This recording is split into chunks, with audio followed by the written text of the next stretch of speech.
These are difficult days for many across the world. Days filled with talk of sickness, death, and economic ruin. It's easy in times like these to lose our way, to forget what made us strong, to forget our call, to forget who we are. But we are the Foursquare Church. Our hope has never been found in the events of this world, but in the grace and love of Jesus Christ. We've served our communities in their darkest moments, been on the ground when disaster strikes globally, and taken the gospel into nations for the very first time. We are a church built for days like these. And so, as a hurting world searches for answers, we remain committed to the call of bringing the whole gospel to the whole world, so that all may hear the good news of Jesus Christ. Yes, these are trying times, but better days are ahead. And while today's hardships may change how we operate, they will never change who we are.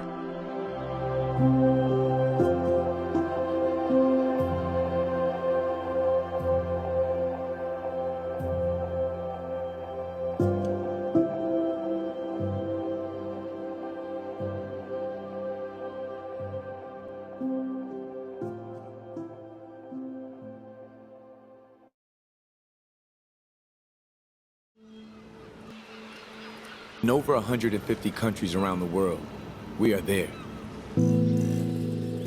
Sometimes publicly, in churches, large and small, gathering in houses of worship, schools, flats, and parks. Sometimes in the shadows, working in the darkest reaches of the globe to free captives, empower the helpless, and care for those the world's overlooked. We may not look the same, sound the same, even think the same. But we're one movement, one tribe, compelled by the love of Christ. We're instigators. Valdir Falcone, standing in the streets of his majority immigrant town with a simple sign, letting passersby know they are loved and welcome in Greater Boston.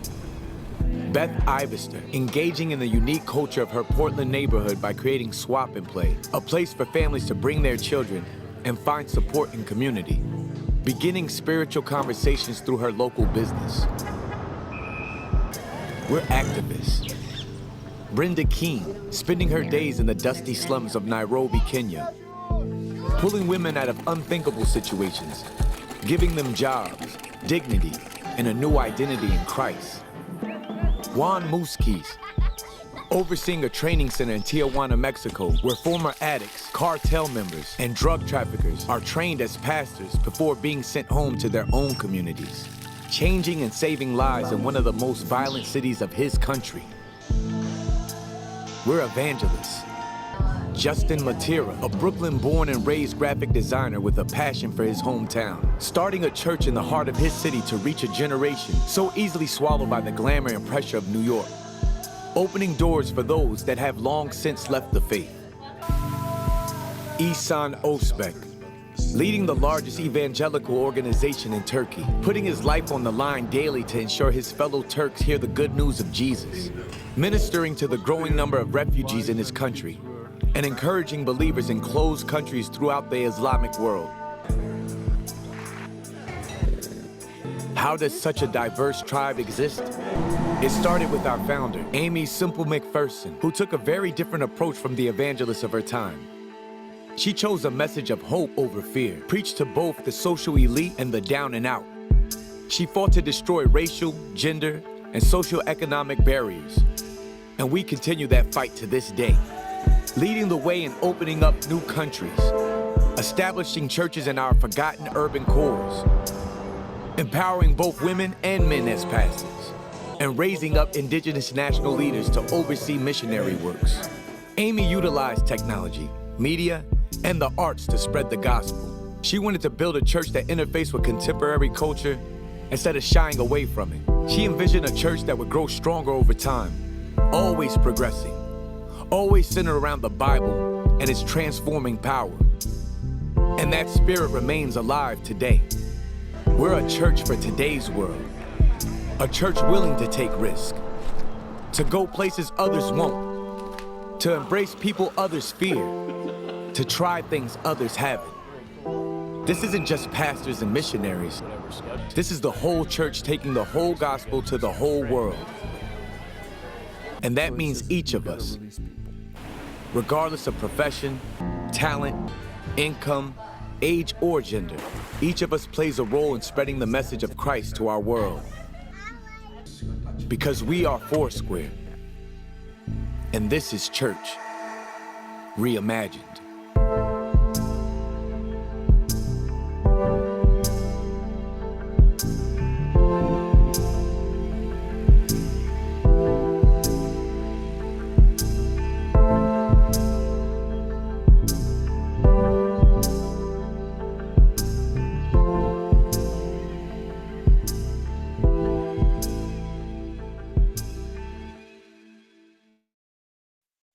Okay. Welcome po sa ating Foursquare Journey. At sa araw po nito ay nais ko pong samahan niyo po ako sa ilang minuto o 45 minutes sa ating online Bible study. No? Ating pong pag-aaralan po, ito po ating program ay pinamagatan ko pong Foursquare Journey dahil dito po pag-aaralan po natin ang Biblia. This is online home Bible studies, and also we are going to post this also sa ating YouTube at pwede niyo pong marinig at ma-replay ang ating mga pag-uusapan.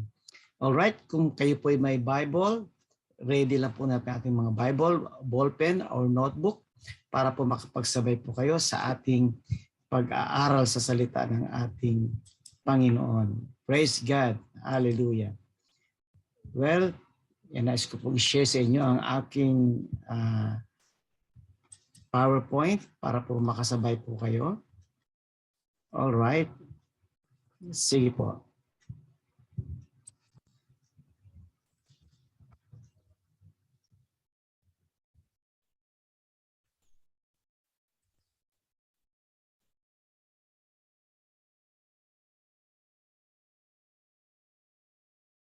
Okay.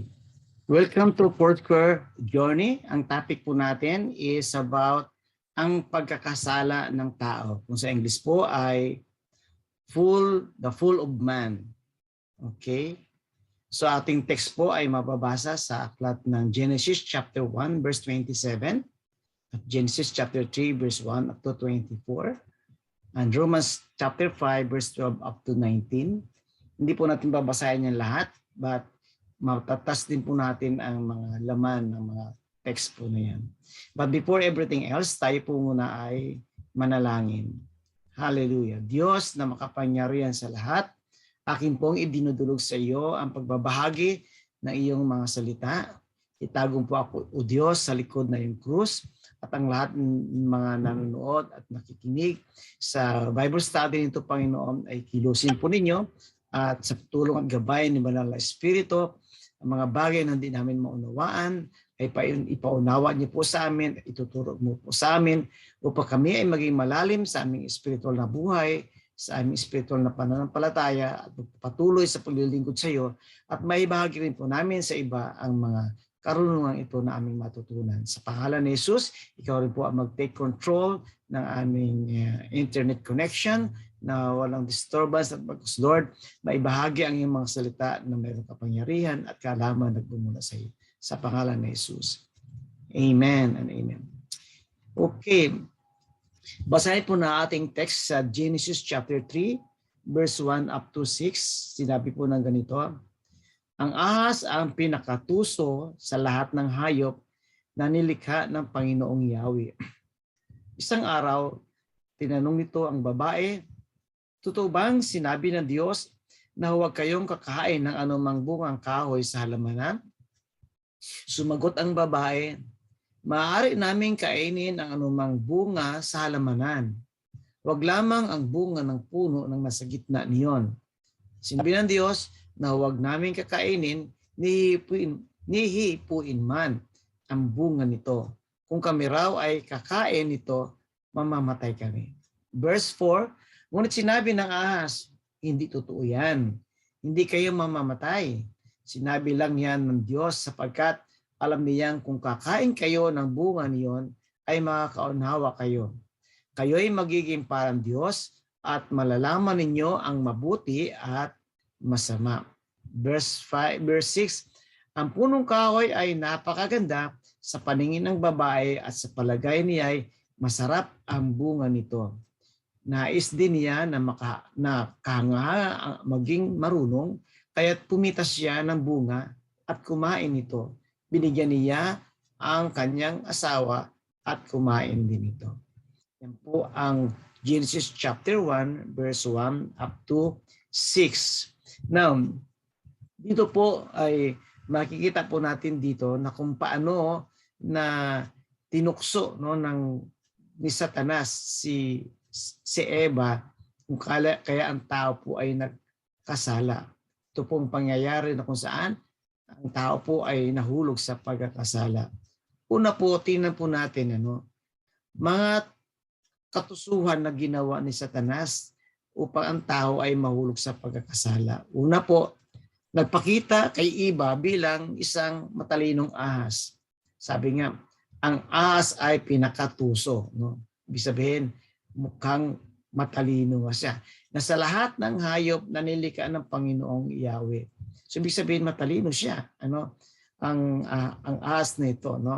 And then, pangalawa po, sinamantala niya na nag-iisa si Eva. Sabi doon sa verse 1, sabi doon, isang araw tinanong nito ang babae. Ibig sabihin, si Eva lamang po yan. Tinanong ito ang babae. Kaya mahirap po yung nag-iisa, di po ba? Kapag wala kang kasama, di mo matatanungan. At kapag nandiyan ang tukso, madali po tayong madala sa tukso. Di po ba? Yan po ang nangyari sa kay Eva. Ang kanyang paraan ay hinihintay kanya na magkaroon siya ng puwang sa iyo para sa pumasok sa buhay ng isang tao at sirahin ang buhay ng tao.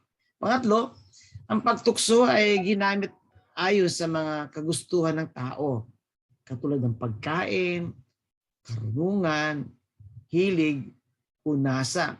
Kung balikan po natin yung verse 6, sabi po doon, ang punong kahoy ay napakaganda sa paningin ng babae. Ibig sabihin, ginamit yung paningin at sa palagay niya ay masarap ang bunga nito.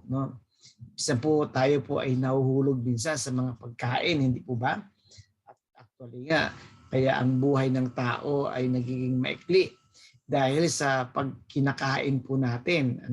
Kaya ang pagkain po ay talagang ginagamit ng kaawayan para tayo matukso. Si Eva ay ganoon din ang nakita niya. Nakita niya napakaganda sa kanyang paningin ang bunga ng punong kahoy. So, naisip din niya, pangalawa, na kahanga-hanga ang maging marunong. Gusto rin niya na maging marunong. Kaya't siya ay pumitas siya ng bunga at kumain ito. At binigyan niya ang kanyang asawa at kumain din ito. Tingnan po natin ang tatlong bagay na ginamit ng kaaway para tuksoin si Eva, ay ang pagkain. Ang pangalawa ay ang karunungan, at ang pangatlo ay yung hilig o nasa ng laman. Of course, bilang tao, tayo po ay mahilig. Una po yung pagkain, sabi ko kasi kanina, ang ginagamit ng kaaway para tayo tuksuin. Kaya maraming mga tao na nagkakasakit, kahit mga bawal sa katawan nila na pagkain, kinakain, kaya nahuhulog din po tayo sa mga sakit. Karunungan, kung minsan po ay gusto natin maging madunong. Of course, sino ba ayaw maging marunong? At nagkaroon din ng pagnanasa na gano'n si Eva. At pangatlo, nagkaroon siya ng pagnanasa na matikman, masarap yung bunga ng punong kahoy. Hindi po ba? Tingnan po natin, ito rin pong tatlong bagay na ito ang ginamit ng kaaway para matukso si Eva at si Adan. Si Eva. Kung naalala din po ninyo, na ating Panginoon ay tinukso ni Satanas doon sa garden, doon sa wilderness, ang ginawa ng kaaway na dahil ang Panginoon nag-ayuno siya ng 40 days and 40 nights, gutom na gutom ang ating Panginoon. Ano ang sabi ng ni Satanas ng diablo sa ating Panginoon? Kung ikaw ay tunay na Diyos, sabi doon, bakit gawin mong tinapay itong mga bato? Dahil alam na gutom na ang ating Panginoon. So sa pagkain din, sinubok din ng ating Panginoong Hesus. Subalit sinabi ng Panginoon, hindi lamang na bubuhay ang tao sa tinapay o sa pagkain, kundi sa pamagitan ng salita ng Diyos. Di ba? Pangalawa pong pagtukso sa kanya, nakaaway, ay yung karunungan, sabi niya, kung ikaw ay tunay na Diyos, sabi niya, magpatihulog ka dito sa nila sa tuktok ng templo. Sabi niya, magpatihulog ka sapagkat iingatan ka ng iyong mga anghel. Sabi doon at hindi ka masusugatan o masasaktan. Pero sabi ng Panginoon sasakay Satanas. Sabi niya, sambahin mo ang Panginoon Diyos at wala ng iba. Hindi lamang yun. Tinukso din ang Panginoon sa mga kayamanan, dinala sa doon sa tuktok ng bundok ng Jerusalem. At pinatanaw ang buong Jerusalem. Sabi niya, mga bagay na yan, sabi sa akin yan, sabi ng diablo, ibibigay ko yan sa iyo kung luluhod at sasamba ka sa akin.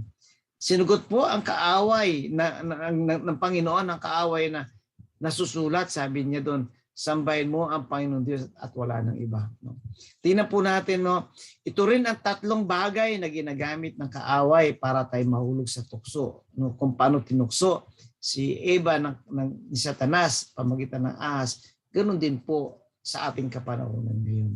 Kaya sabi ng Genesis chapter 3 verse 6, yung punong kahoy na yun napakaganda sa paningin ng babae at sa palagay niya masarap ang bunga nito. Kaya naisip niya na nga maging marunong, kaya umitas siya ng bunga at kumain ito at binigyan naman niya sa kanyang asawa na si Adan, kumain din naman at hindi naman siya nag-usisa pa, bagkos kumain na lang din siya. Pang-apat po, pagnasik na pagdududa sa salita ng Diyos. Ito pong pang-apat po na panunukso ng kaaway ay yung pag-asik ng pagdududa, yung doubts sa salita ng ating Panginoon.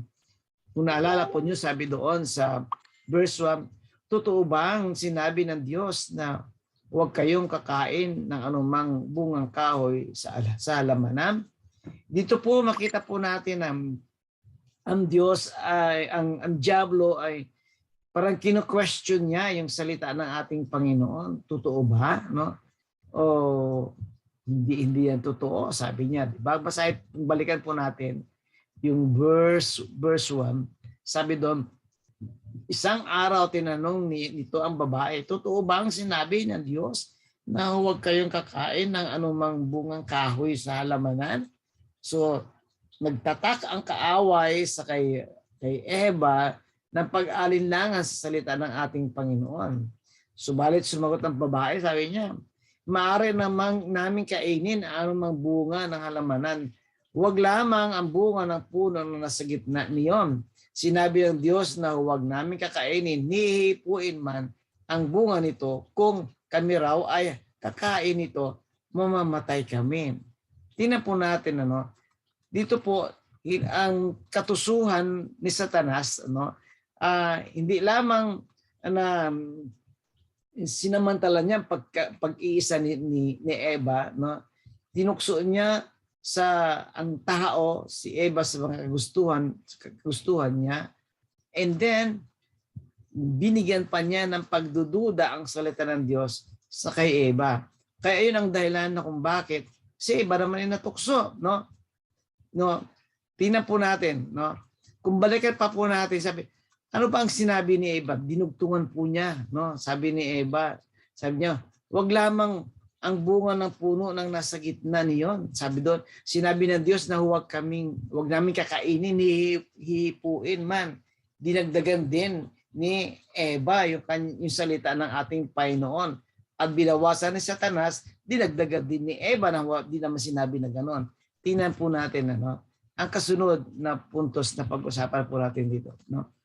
Ang sanhi ng pagkakasala ni Eva o ng tao, no? Number one, masyadong malapit si Eva sa ipinagbabawal na punong kahoy. Alam po natin, yung punong kahoy na yon ay nilagay ng Panginoon doon bilang pagkaalam ng mabuti at masama. At may warning sa kanila ang ating Diyos na sabi doon, huwag kayong kukuha ng bunga ng punong kahoy doon. Sabi doon, dito lang sa kabila dahil ang mga bunga dito at pagkain dito yung kakainin ninyo. Ibig sabihin, si Eva po ay pumunta po siya doon sa pinagbabawal na punong kahoy. Totoo po, kapag dalhin natin ang ating sarili sa mga lugar na maraming tukso at pagkakasala, malaki nga po ang posibilidad na tayo ay mahuhulog sa pagkakasala. Kung alam mo, doon sa lugar na yon ay maraming mga tukso, maraming mga aakit sa iyo ng mga pagkakasala, bakit ka pupunta pa doon? Di po ba? Kaya si Eva ay lumapit siya sa punong kahoy na pinagbabawal. Kaya tuloy, tinukso siya ng ahas. Pangalawa, tinititigan niya ng bunga ng puno. Tinititigan ni Eva yung bunga ng puno. Totoo, kapag gamitin natin ng mga mata natin sa mga bagay na nakakatukso, nakakaakit, may posibilidad nga tayo na magkakasala. Kaya nga pinapaiwas tayo sa mga nakikita nating mga bagay na maaring tayong matukso at tayo ay magkasala. Pero dahil tinitigan ni Eva yung bunga, kasi hindi niya masasabi para ang sarap kainin. Ibig sabihin tinitigan niya na para masarap kainin ang bunga ng punong kahoy na ito. Kaya tinitigan niya yung bunga, talagang sinadya ng pinuntahan, no? Pangatlo po, nakipag-usap siya kay Satanas. Nakipag-usap siya doon sa ahas, no? Hindi na alam na itong ahas pala na ito ay binasukan ng masamang ni Satanas, at yun ang ginamit ni Satanas para tuksuin si Eva, no? Nakipag-usap siya kay Satanas, no? Naroon, no? Pangapat, dinagdagan niya ang sinabi ng Diyos. Dinagdagan ni Eva, no? Ang sinabi ng Diyos. Tingnan po natin. Binawasan niya ang sinabi rin ng Diyos. Sabi doon, must not touch it. May not touch it, dapat yun. Pero sinabi niya, must not touch it. Pinalitan niya, binawasan niya. Kaya lalong natukso si Eva doon sa pagkakasala na gawa ng kaaway. Yun ang nangisani ng pagkakasala. Kaya tandaan natin itong apat na ito, no, na naging sanhi ng ating pagkakasala, no. Lumayo po tayo sa mga pinagbabawal na lugar, na tao, o ano mga bagay tayo matukso. Huwag nating titigan ang mga gawa ng masama dahil maaaring pwedeng lumipat sa iyo ang mga tinititigan mong mga masama at gagawin mo rin. O wag tayo makipagkaisa o makipagkausap kay Satanas o bigyan ng pagkakataon sila ang Satanas sa ating buhay, dahil may posibilidad nga na tayo po ay kanyang matutukso at madadala niya sa kanyang mga katusuhan sa atin. At wag nating dagdagan ang mga sinasabi ng Panginoon o kay babawasan. Kinakailangan kung ano yung sinabi ng Panginoon, sundin po natin at gawin po natin. Yun ang mga bagay na dapat nating isagawa. Now, ano po ang naging bunga ng pagkakasala ni Eva at ni Adan? Una po, dahil sa kanila, lahat ng tao ay nagkasala. Mababasa po natin yan sa Romans chapter 3 verse 9, Romans chapter 3 verse 10, verse 23, at Romans chapter 5 verse 12. Ganito po ang sinasaad diyan. Sabi sa Romans chapter 3 verse 9, ano ngayon? Ang kalagayan ba nating mga Hudyo ay mas mabuti kaysa mga Hintil? Hindi. Tulad nga ng aming napatunayan na ang lahat ng tao ay nasa ilalim ng kapangyarihan ng kasalanan, maging Hudyo o Hintil. Kaya lahat ay makasalanan. Sa halip na kung hindi nagkasala si Adan at si Eva, hindi rin po tayo dapat nagkasala. Pero dahil minana natin at pinili ng tao na magkasala, kaya yun ang dahilan na lahat na tao ay naging makasalanan, maging hintil man o Hudyo. Sa Romans chapter 3 verse 10, sinasabi din doon, walang matuwid, wala kahit isa. Yan ang nasusulat. No? Ibig sabihin, dahil sa kasalanan ni Eva at ni Adan, no, walang matuwid, wala kahit isa, lahat ay nagkasala. Kaya sabi sa verse 23 ng chapter 3, sapagat ang lahat ay nagkasala at walang sinumang nakaabot sa kalwalhatian ng Diyos. No? Walang nakaabot sa katuwiran ng Diyos. Lahat ay nagkasala. Ang sinabi pa sa Romans chapter 5 verse 12, ang kasalanan ay pumasok sa sanglibutan sa pamagitan ng isang tao at ang kamatayan ay pumasok sa pamagitan ng kasalanan. Dahil dito, lumaganap ang kamatayan sa lahat ng tao sapagkat ang lahat ay nagkasala. Dahil ang kabayaran ng kasalanan ay kamatayan. Yun po ang dahilan, ang naging resulta, ang naging bunga ng pagkakasala ni Adan at ni Eva. Kaya ang buong mundo ay puro ng kasalanan dahil sa minana natin na kasalanan kay Eva at sa kay Adan. Now, ano pa po ang pangalawang bunga ng pagkakasala ni Eva at Adan? Pangalawa po, ang lahat ay nasa ilalim ng parusa at sumpa dahil sa pagkakasala ni Eva at ni Adan. Doon napailalim tayo sa parusa at sumpa. Sabi sa Romans chapter 3 verse 9, no? Dahil dito sabi doon, tayo lahat ay nasa ilalim ng kapangyarihan ng kasalanan o ng sumpa, nabasa kanina, no? And then sabi sa chapter 3 verse 10, ang lahat ng nagtitiwala sa pagsunod sa kautusan ay nasa ilalim ng isang sumpa, sapagkat ang nasusulat, sumpain ang hindi sumusunod sa lahat ng nakasulat sa aklat ng kautusan. Kaya doon pumasok po ang kautusan dahil sa pagkakasala. Dahil kung walang kautusan, walang pagkakasala. May pagkakasala kaya nagkaroon ng kautusan. Yan po ang dahilan. Pero kung walang kasalanan, walang kautusan. Kaya yung tao, dahil sa kautusan, tayo'y napailalim sa isang sumpa. Kaya nung nagkasala si Adan at si Eva, sila po ay sinumpa. Ang babae ay maghihirap sa kanyang panganak, ang lalaki ay maghihirap sa hanap buhay para may makain ng pamilya, no? At ang sinumpa din ng Diyos ang lupa na nagkaroon ng mga tinik ang lupa at hindi naging matabang ang lupa, no? Ginakalang bungkalin ng tao para sa makakain, makapananim at makakain, no? Sinumpa ng Diyos din ang ahas, na dati ang ahas po na yan ay hindi po yan gumagapang, no? At sinumpa ang ahas at siya'y gumapang na po at kumain ng alabok, no? At pinaalis po sila doon sa Garden of Eden dahil sinumpa dahil sa kasalanan na nagawa. Yun po ang naging bunga ng kasalanan. Kaya sabi sa Ephesians chapter 3 verse 2, ang totoo, tayong lahat ay dati ring namumuhay ayon sa pagnanasa ng ating laman at sumunod sa mga hilig ng katawan at pag-iisip. Kaya't sa ating likas na kalagayan, kabilang tayo sa mga taong kinapuputan ng Diyos. Yes, yan ang naging bunga natin sa ating sa kasalanan ginawa ni Eva at ni Adan, no? Tayo ay naging bahagi na kinapuputan ng Diyos at tayo ay namuhay sa pagnanasa ng laman at kasalanan at sa hilig ng laman at mga pag-iisip. Yan po ang naging resulta at bunga ng kasalanan na gawa ng tao, no?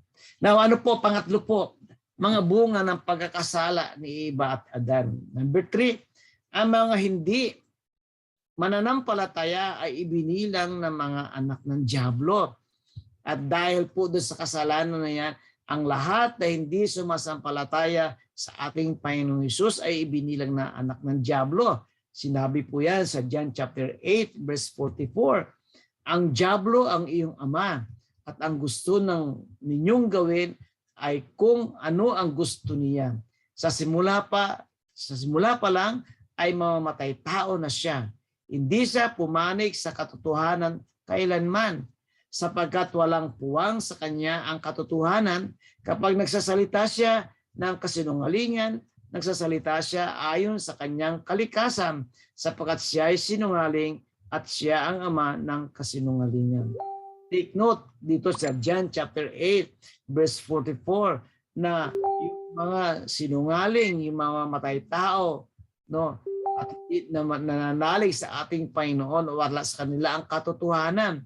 Ang amang diablo ang kanilang ama, no. Dahil sa simula pa siya ay sinungaling at nagsasalita siya sa likas na kanyang pagiging sinungaling, at ang ama nito siya ang ama ng kasinungalingan.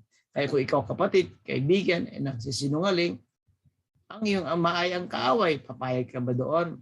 Kaya lang, dapat manampalataya ka sa ating Panginoong Hesus dahil yun lamang ang maging daan para tayo ay mapatawad at makapanumbalik sa Kanya.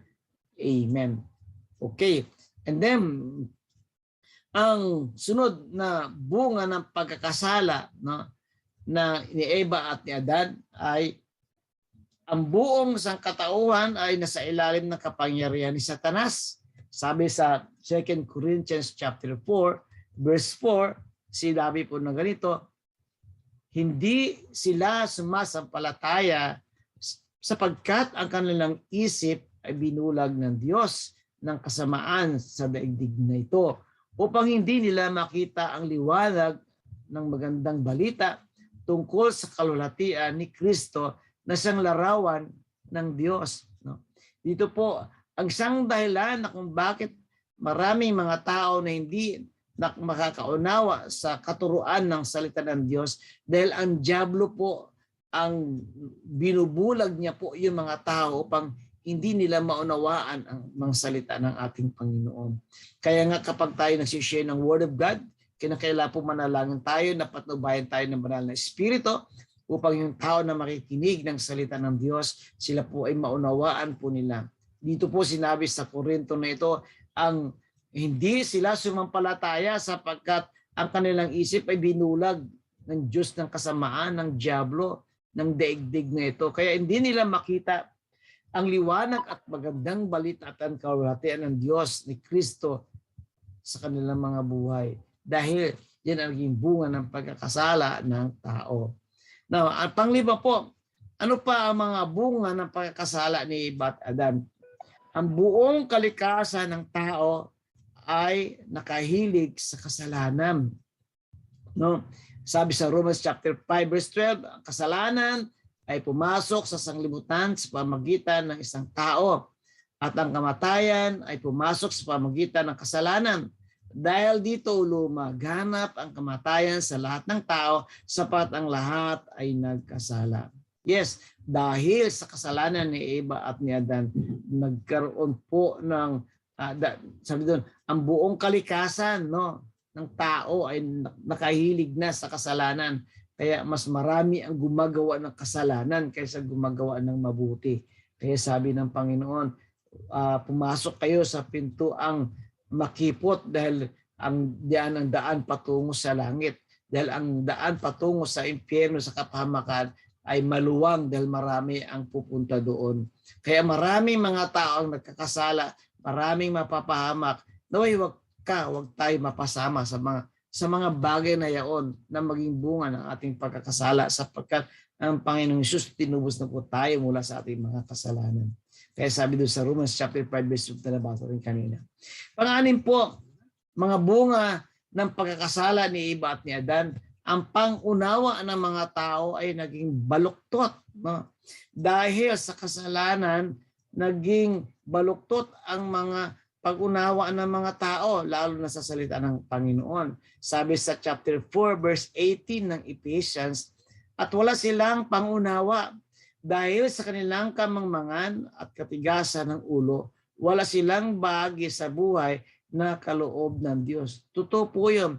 Hindi nila naunawaan ang salita ng Diyos dahil sa kanilang katigasan ng ulo. At wala silang bahagi, sabi doon, sa buhay na walang hanggan. Yan po ang kaligtasan. Kaya kapag tayo po ay naging matigas ang ulo, hindi tayo makikinig, nadala na po tayo ng kasalanan ni Eva at ni Adan, dapat hindi po mangyari sa atin yun. Di po ba? Ano sinabi ng 1 Corinthians chapter 2 verse 14? sapagat ang taong hindi nagtataglay ng Espiritu ay hindi kayang tumanggap ng mga kaloob mula sa Espiritu ng Diyos. Para sa kanila, kahangalan ang mga iyon at di nila naunawaan sapagkat ang mga bagay na espiritual ay maunawaan lamang sa paraang espiritual. Yes, totoo po yun. Kapag ang tao po ay nagkataglay ng Espiritu Santo, madali niyang maunawaan ang salita ng Diyos at madali niyang tanggapin ito. Subalit, hindi lahat po ng tao ay may Espiritu ng Diyos. Dahil ang may Espiritu ng Diyos yung tumanggap lamang sa ating Panginoong Hesus bilang Panginoon at tagapagligtas. Kaya kapag kababahagian at mataniman siya ng salita ng Diyos sa kanyang puso, siya po ay magbabago at babaguhin ang ating Panginoon. Dahil may Holy Spirit siya na nagbibigay ng pag-unawa sa mga salita ng ating Panginoon. Okay. So ano pa po pang 7? No, na bunga ng pagkakasala ni Eva at ni Adan. Ang 7 po, ang puso ay nagiging marumi at masama. Sabi sa Jeremiah chapter 17 verse 9 up to 10, sino ang makakaunawa sa puso ng tao? Ito'y mandaraya at walang katulad, wala ng lunas ang kanyang kabulukan. Ako si Yahweh sa verse 10, ang sumisiyasat sa isip at sumasaliksik sa puso ng mga tao. Ginagantimpalaan ko ang bawat isa ayon sa kanyang pamumuhay na ginagantimpalaan ayon sa kanyang ginawa. Dito po sa Jeremiah chapter 3 verse 9 up to 10, nakita po natin dito ang puso ng tao po ay tunay na mandaraya. Kuminsan yung iniisip yung sa puso po natin, akala natin yun na yun, pero sa isip natin iba, no, hindi po nagkakapare dahil sa kasalanan po ay nadaya po ng ating mga puso. No? Kaya yan po ang naging bunga ng mga yan po ang naging bunga ng kasalanan na ginawa ni Eva. Ano? Praise God. Now, pang-8 po, ang pang-8 bunga ng pagkakasala ni Eva at ni Adan, ang kaisipan at konsensya ng tao ay narumihan. No? Sinabi sa Genesis chapter 6 verse 5, nakita ni Yahweh na laganap na ang kasamaan na lamang ang palaging nasa isip nito. Puro kasamaan na lamang ang nasa isip ng mga tao. Nung panahon na nagkasala si Eva at si Adan sa Genesis chapter 6, lalong lumaganap ang kasalanan kung naalala po ninyo. No? Pinatay ni Cain si Abel, ang kanyang kapatid. Doon nagsimula ang murder. No? Makita po natin dito na pagka ang kasalanan po ang maghari po sa atin, kakalat po yan, marami makakahawa. At dahil sa kasalanan ni Adam and Eve, kay Adan, lalo na karoon ng maraming tao nagkasala. Kaya kung naalala po niyo, yun ang dahilan na sabi ng Panginoon kay Noe, gumawa ka ng arka dahil napakasama na ang mga tao. No? Ginawa ng paraan na sila'y maligtas, hindi rin sila nakinig kay Noe hanggang sila'y napuksa ng baha sa panahon ni Noe. Sa ating kapanahunan po natin ngayon, no, ay parang panahon din ni Noe. Maraming mga tayo hindi naniniwala sa pangaral ng salita ng Diyos. At baka po biglang dumating ang ating Panginoon, hindi po tayo handa. Ano po kaya ang mangyayari? Makakasama kaya tayo ng ating Panginoon?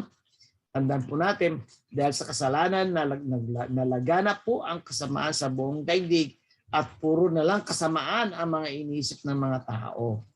Sabi sa Titus chapter 1 verse 15, malinis ang lahat ng bagay sa may malinis na isipan. Ngunit sa masama at di sumasampalataya, walang bagay na malinis sapagkat marumi ang kanilang budi at isipan. Yung walang pananampalataya sa ating Panginoong Hesus, yun po ang mga tao na namumuhay sa karunihan at hindi malinis na pamumuhay. Kaya kailangan natin ang Panginoong Hesus sa ating mga buhay. Amen? Sana po may natutunan po tayo. No? So bago po ako magwakas, mayroon pong tanong dito na maaring tanong din po ninyo ito. Alam ba ng Diyos na magkakasala sina Adan at Eva? Bakit naglagay pa siya ng puno ng magiging sanhi ng pagkakasala ng tao? Yan ang tanong. Alam ba ng Diyos na makakasala si Adan at si Eva? Bakit nga ba inilagay pa ng Diyos yung puno na yaon, no? Doon sa Garden of Eden. Ito po yung sagot. Ano? Ayon po sa foreknowledge ng ating Diyos, alam niya na magkakasala sina Eva at Adam dahil siya ay Diyos. Inilagay ng Diyos ang puno ng pagkakaalam ng mabuti at masama upang sukatin ang kanilang katapatan at upang makakilos sila na may kalayaan, hindi parang robot. Hindi po tayo ginawa ng Diyos para gawing robot. Kung anong gusto niya, ayun ang mangyayari. Ang gusto niya tayo maging banal, maging malinis. Subalit ginawa niya po tayong malaya. Subalit yung kalayaan na binigay ng Diyos sa tao ay inabuso. No? Kaya ito ang naging dahilan, no? Na pinili ni Eva at ni Adan na sila ay sumuway. Kaya yun ang naging dahilan, nasubok po ang kanilang pagtunod at hindi po sila nagtagumpay. No? Kaya yun dahilan na nagkaroon ng second Adam, which is ang ating Panginoong Hesus, na siya po ang naging dahilan para matubos tayo sa ating mga pagkakasala. Pangalawang tanong po, kung hindi kaya nagkasala sina Eva at Adan, dadami ba ang tao? Ano ba? Kung hindi nagkasala si Eva at si Adan, dadami ba tayo? Ikaw kaya ipapanganak ng iyong ina o mga magulang? Yes, of course. Dadami ang tao. Bago pa sila nagkasala, inutusan na silang magpakarami. Mababasa natin yan sa Genesis chapter 1 verse 28. At kinasal din sila. No? Sabi po doon, at sila ay pinagpalam niya, sinabi niya, magpakarami kayo at punuin ninyo ng inyong mga anak ang buong daigdig. At kayo ang mamahala nito. Binibigyan ko kayo ng kapangyarihan sa mga isda, sa tubig, sa mga ibon, sa impapawid, at sa lahat ng mga hayop na nasa ibabaw ng lupa. Yan po ay sinabi na yan ng Panginoon sa Genesis chapter 1 na sila magpakarami. Yung Genesis chapter 3, doon po sila nagkasala. Ibig sabihin may pangako na ang Panginoon sa kanila ng kasaganaan. Subalit, pinili pa rin ng tao na sila po ay magkasala. Sabi sa Genesis chapter 2 verse 24 to 25, ito ang dahilan kaya iniiwan ng lalaki ang kanyang ama at ina, nagsasama sila ng kanyang asawa at sila magiging isa. Kapwa hubad doon ang lalaki at ang babaeng, ngunit hindi sila nahihiya. Kita po natin, kinasal din sila ng Panginoon doon sa Garden of Eden. Wala silang mga damit, hindi sila nakakahiyaan dahil hindi pa sila nakakasala, hindi pa nila alam hindi pa nila alam yung kasalanan, no? Sabihin natin kung si Adam and Eve hindi kaya nagkasala, magdadamit tayo kaya? Palayo ko hindi dahil pangdagdag pang isipin natin damit, ano? Dahil wala tayong mga kaisipan na masama, pero dahil sa kasalanan ang isip ng tao ay naging masama. Pangatlo pong tanong, panghuli, buhay pa kaya si Adan kung hindi sila nagkasala? Yes, dahil ang sabi sa Biblia, sa Romans chapter 3 verse 23, ang kabayaran ng kasalanan ay kamatayan. So ibig sabihin, kung walang kasalanan, walang kamatayan. May kasalanan kaya mayroong kamatayan. Kaya yung tatlong tanong po na yan, kung mayroon kayong mga kung narinig po niyo po ang mga sagot na dapat natin matutunan. Nawa po ay yung mga natutunan natin sa araw na to, no? Okay. Nawa po ang mga natutunan natin sa araw nito ay maging ilagay natin sa ating puso at isipan upang maibahagi natin sa iba. No? Ayaw po natin na gawin ulit yung ginawa ni Adam at ni Eve. Sila'y bumigay sa pagkakasala. Nais po natin na tayo sumunod, mamuhay na ayon sa kalooban ng Diyos. Kaya that's why, totoo tayo nagkasala, subalit hindi tayo nagtapos doon, kundi mayroong ginawa ang Panginoon ng pagtubos sa atin. Kaya po sa susunod na topic, ay pag-usapan natin paano naman tayo tinubos ng Panginoon mula doon sa ating pagkakasala. So, tayo ay nahulog sa pagkakasala, pero hindi tayo hinayaan ng Panginoon doon. Yung po susunod natin na topic, sa sunod na chapter ng ating Foursquare Journey. Samahan niyo po ko every Tuesday po, 7:30 in the evening, para tayo po ay matuto at maging malalim pa sa salita ng ating Panginoon. Marami pong salamat, ay po ay manalangin. Diyos na makapangyarihan sa lahat, salamat po sa mga salita mo na aming natutunan sa araw nito. Ito, Lord, ay tumimo sa aming puso at isipan at maibahagi rin po namin sa iba na hindi nakakarinig ng iyong mga salita. Salamat po, Panginoon. Ang dalangin ko rin, Lord, na gabayan niyo po kami sa aming pagtulog at sa paghayo po namin, na ang mga salita to lagi mong i-remind sa amin, Lord, sa aming puso at kaisipan.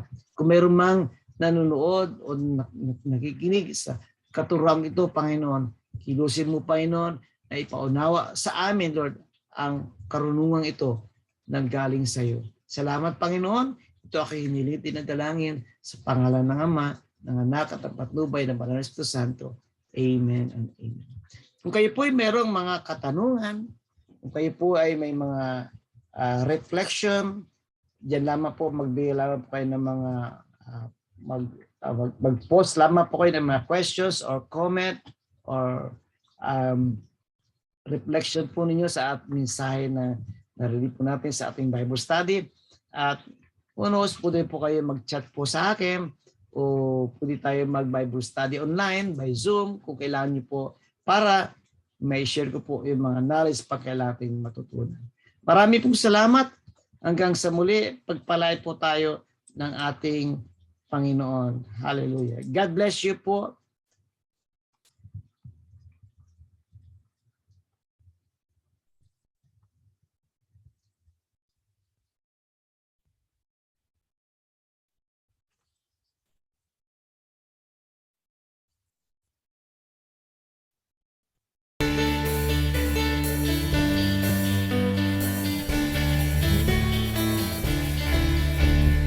Foursquare is stand for the living word, for the word of God, telling to all the story of Jesus, stem of Jesse's rod, man of sorrow and of grief, dying on the tree, mighty Redeemer, glorious Savior, Jesus of Calvary.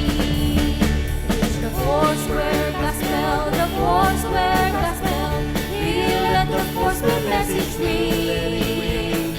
Jesus, only Savior, baptizer and healer, Jesus the coming King.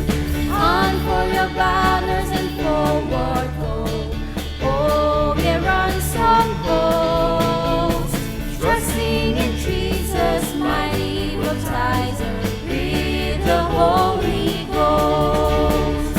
Lion of Judah, King of kings, Lord of lords is he, loading his church with power to witness, leading to victory. It's the Foursquare Gospel, the Foursquare Gospel, here let the Foursquare message ring. Jesus, only Savior, baptizer and healer, Jesus the coming King. It's the Foursquare Gospel, the Foursquare Gospel, here let the Foursquare message ring. Jesus, only Savior, baptizer and healer, Jesus the coming King. Jesus, only Savior, baptizer and healer, Jesus the coming